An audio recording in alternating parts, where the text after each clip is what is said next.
Hello, hello, and welcome. Hi, I'm Annabelle, wild and wise woman, life expansion expert, and welcome to Quintessence What is Your Magic?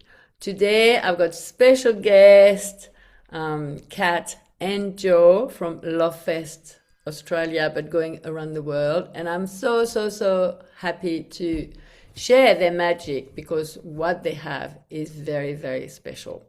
So, I will tell you a bit of Joe. Joe and Kat are founders of Love Fest, conscious gathering and festival about love for self, community, and planet Earth. Love Fest has over 14 locations across Australia, New Zealand, and Bali, with intentions to expand across Europe, yay, Asia, and North America in the near future. And what is your magic? We just had a little catch up before, and I feel like, their magic is so much more than what you would think. So, yes. Can you tell me about you a little bit? Introduce yourself as an individual and then as a couple. As I said to you, you're the mighty couple, so powerful, with so much love and so much compassion to all, and patience, I think, because what you're doing needs a lot of patience. So welcome, Joe, and tell us first, come on, who you are. I'll go first. I started Love Fest in 2017 together with the community after I had gone through a healing journey. That journey still continues. Yes. But that healing journey started for me because I had a disease when I was told that I will have it for the rest of my life. And I chose, eventually, after suffering for 10 years from this disease, I chose that I will cure myself. I made this choice for myself. And as soon as I made that choice, I had this idea that I have a message to share with the world from healing. And 18 months later that I made that choice, I became completely symptom free. And it's been over 15 years now without any need for special diet or medication. And my mother still gets scared when I eat chili. She thinks I'm going to get sick eating chili because that's what used to happen, but that doesn't happen anymore. I love chili so much now, and spicy foods. Spicy life. So the spice of life. So this took me on a journey, and working out what it is that healed me. I went to Nepal to help them after the earthquakes, and I came back realizing that they actually helped me learn about community and connection and the importance of that. And through my healing journey, I've been wanting to figure out what it was, if I can put it down to one thing, one special thing, what it is. And even though I worked on myself mentally, emotionally, physically, spiritually, it was being able to accept myself fully that healed me the most.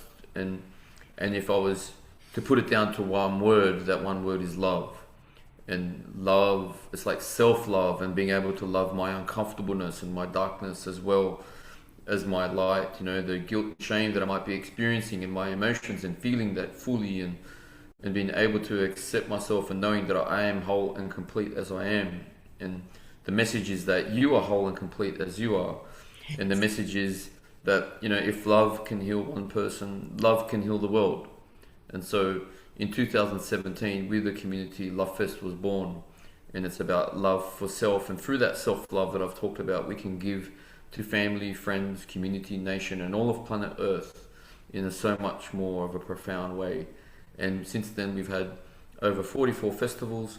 I met Kat in 2021. And it was such a synchronistic moment when we met. And that's kind of really helped to take Love Fest to the next level, our union.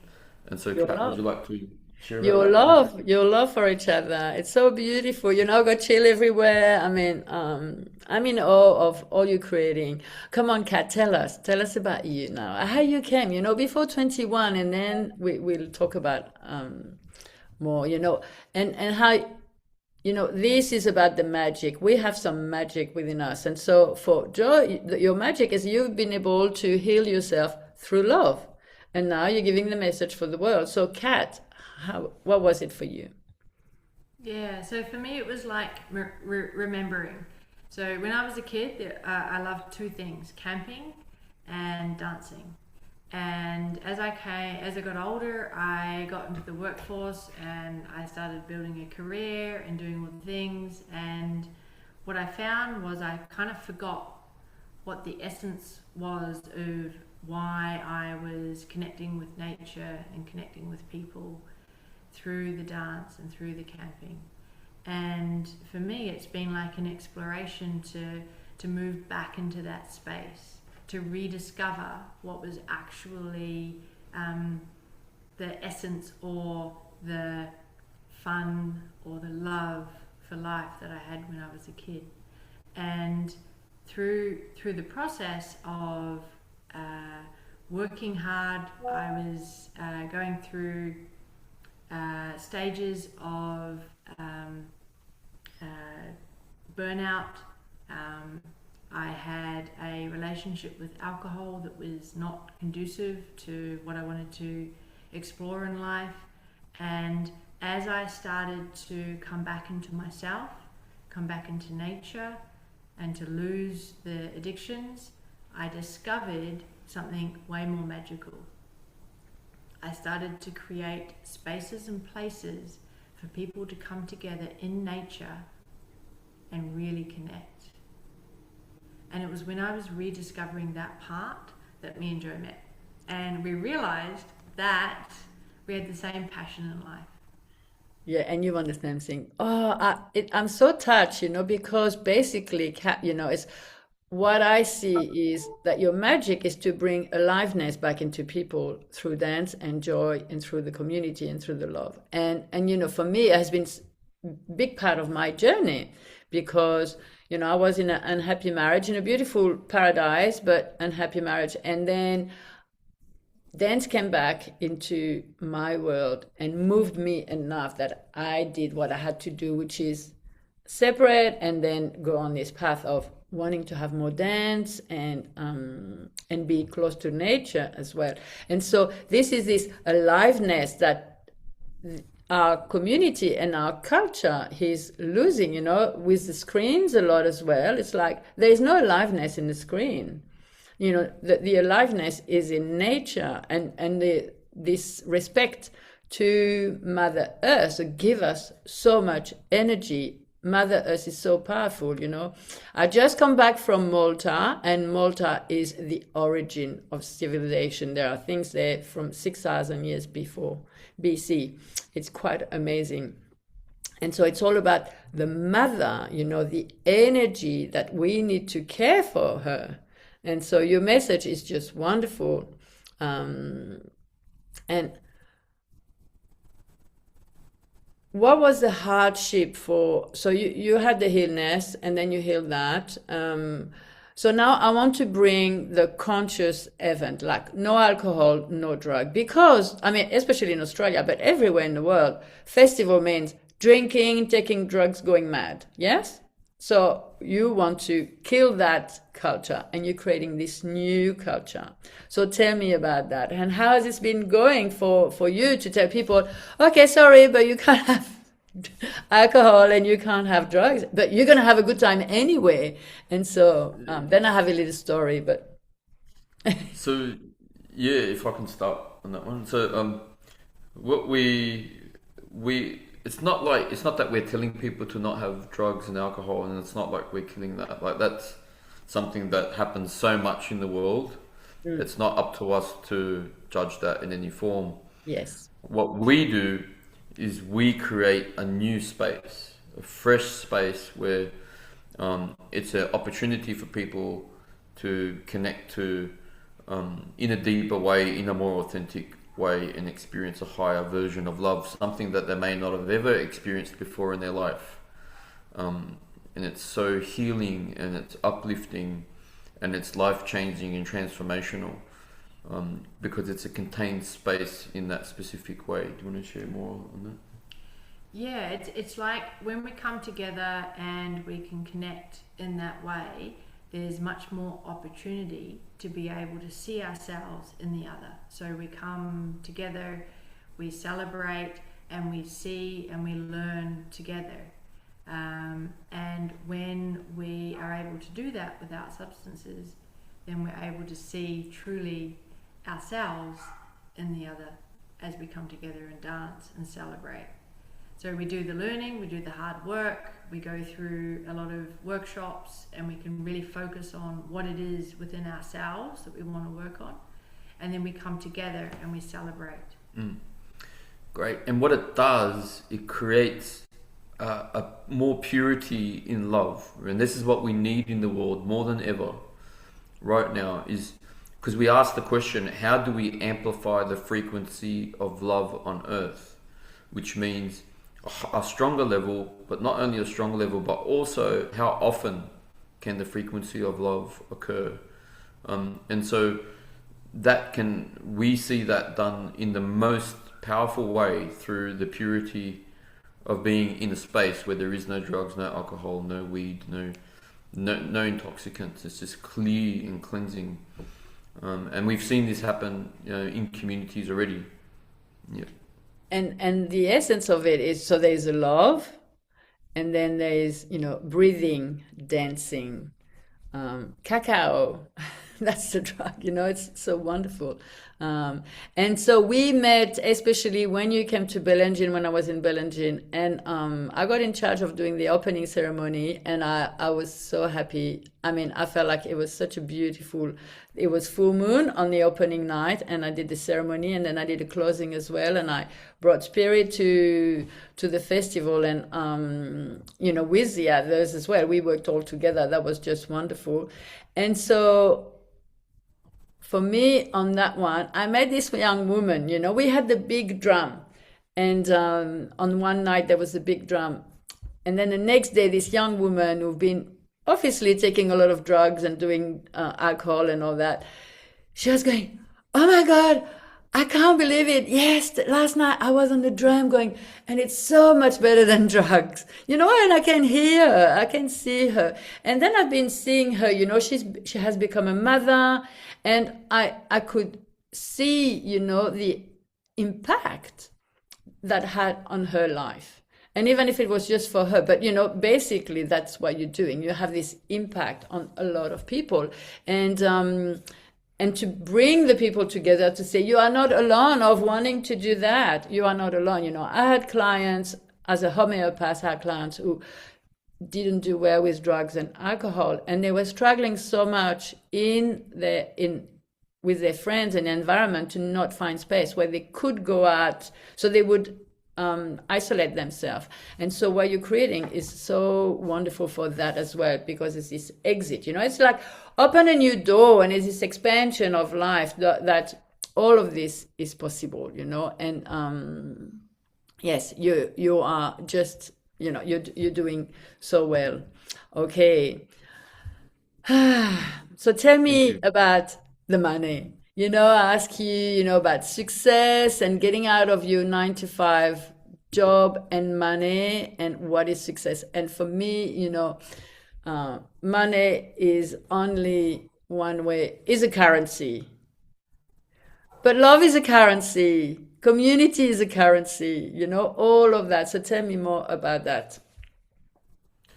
The money side of things. Yes. And the That's struggle about the money as well, tell me what you what going about the through. money? Sorry. Yeah, the struggle with, The struggle. Yeah. yeah, Yes. The events that we do at the moment it's all from love. Like, it doesn't give us the income that we need to pay for all of our living costs at the moment. Sometimes income comes that looks like, yes, it is looking after our living costs and we're on the right track, and then other times it's not. So we really don't know where event to event, if it's gonna be able to do that or not. To be honest, however, we are in a space of trust. It's like there is nothing. It's like working.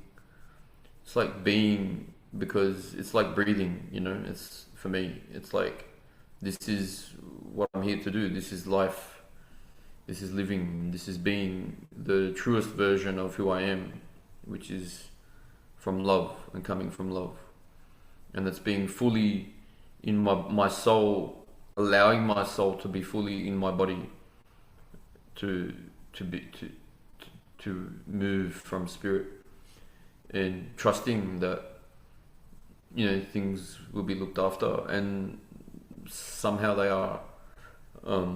And yeah, like we have so many gifts that are given to us, like amazing places to stay.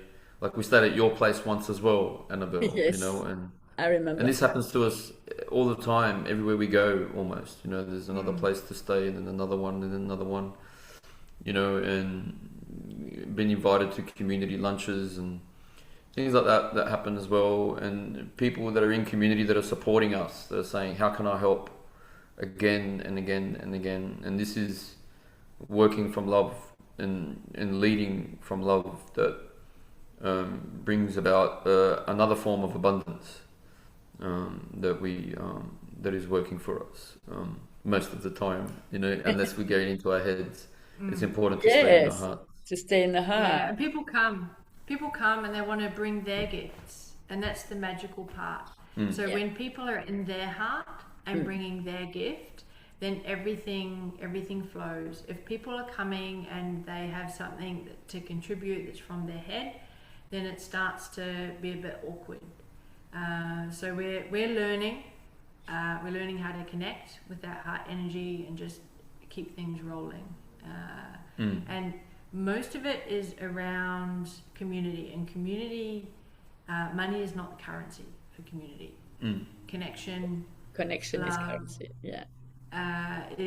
communication is another form, because once we learn better ways of expressing ourselves and being able to communicate what's actually going on in our inner world, we start to open out and connect with people who are going through their own troubles and their own difficulties. And if we're doing it with ownership over what is happening for ourselves, we start to build bridges. We start to build bridges emotionally, and then we start to build bridges physically, and we start to build stuff together. So what we see is an abundance as we start to create that within ourselves. Yep.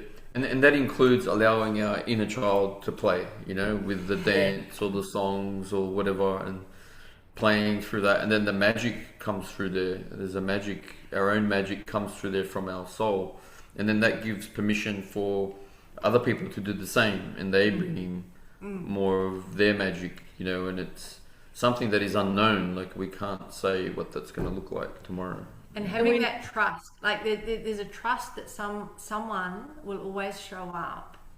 And I've seen this when I've been traveling. I've seen this when I've been in my heart. I've seen this every time where I've gone, oh, well, what is going to happen next? And I fall deeply into what is happening for me in my body at that time. Somebody always shows up, and just believing in that trust. Yeah. And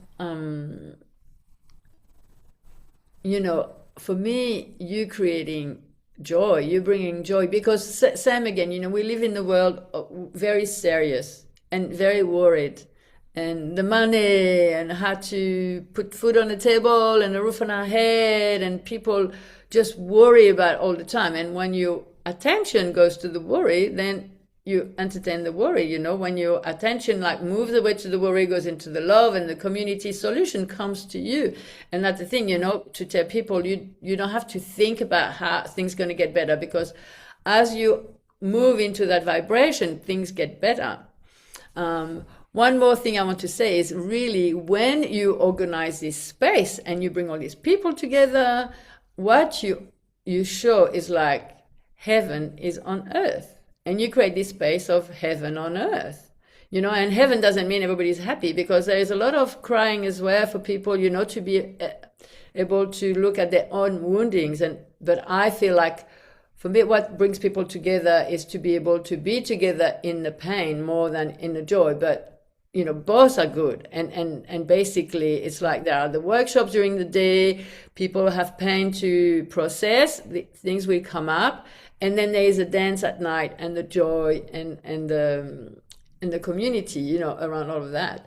And so on the last day of the first Lovefest in Belgium, I had this little workshop, by the river of the clay ritual.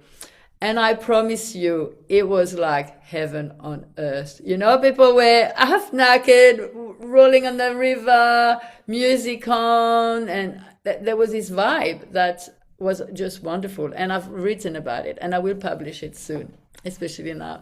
Because basically, I feel like, that's probably could be one of your marketing things, that this is what heaven on earth is, because heaven is here now, and we're here, and we need to make the most of it, and to enjoy every day. And we can move out of the worries, and we can move out of putting the attention, in conflict and other things, and being with peace and being with love. So yes. So, so to finish, what would you give, your best advice for the people who are going to be listening to you? So I also go through many moments where I'm thinking the worry, just to be clear that it's not about removing the worry. For me, it's about understanding it, knowing, being aware of it, that it's there, with the worry and the negative thoughts and, oh no, I'm a failure, or I'm not good enough, that still happens. Even though I said that I started learning to accept myself, it still comes, So it's learning to just be aware of that and know that this is just a thought, and the worry is a thought. It doesn't make me who I am, And from that, and the processing, being able to feel what's in the body and the emotion, and feeling this in the body, and saying, I'm okay anyway, is a big part of my process. And then coming to my heart and finding where the love is, what is, and what I'm grateful for. Yes. Is one of those things, I'm grateful I have, two amazing children. My mother is still alive, and I still get to see her and eat her amazing Italian food. I have a cat as my partner. I have trees next to me. I have the sun. I can walk. I have, so gratitude for me is a big part of connecting to my heart and that love that I have inside of me. And then I think about Lovefest, and it's like, whoa, this is so cool. Like, I'm this creation that has birthed through me and other people, and it's a communities of communities and communities that are, it's a movement now, And so coming back to my heart and what I'm grateful for, and it began when, for me, that journey began when I had the disease, and it's almost like I felt I had nothing at the time. And I would just say, thank you, God, for the sun. Yes. Thank you, God, that I have health. I can walk. I still have my health. I still can walk. I can still make myself some food anyway. I can still, even though I'm in pain, I would still say this. Mm-hmm. And then come back to my heart and the feeling of what's alive in my heart and love. So that's probably my biggest message, advice to anyone.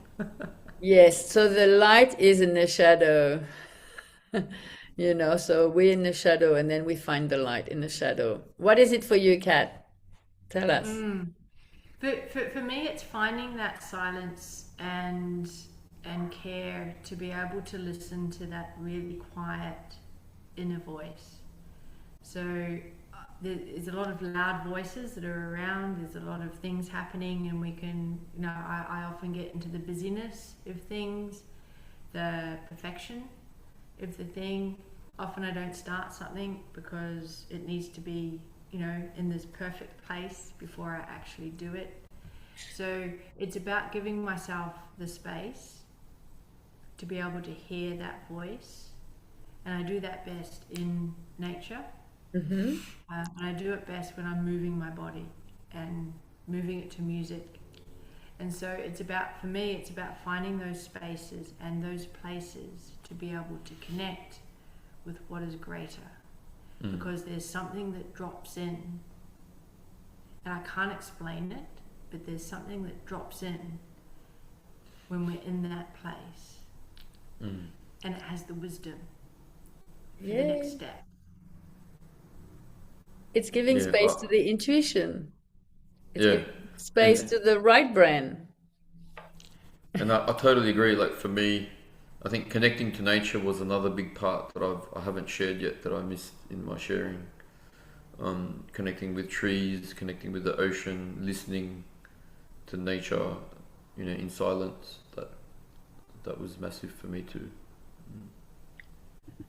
And so, just you said in the questionnaire, 5 minutes a day, start on your dream, 5 minutes a day, and then it goes and, do 5 minutes a day, something that will open and expand, bring expansion into your life.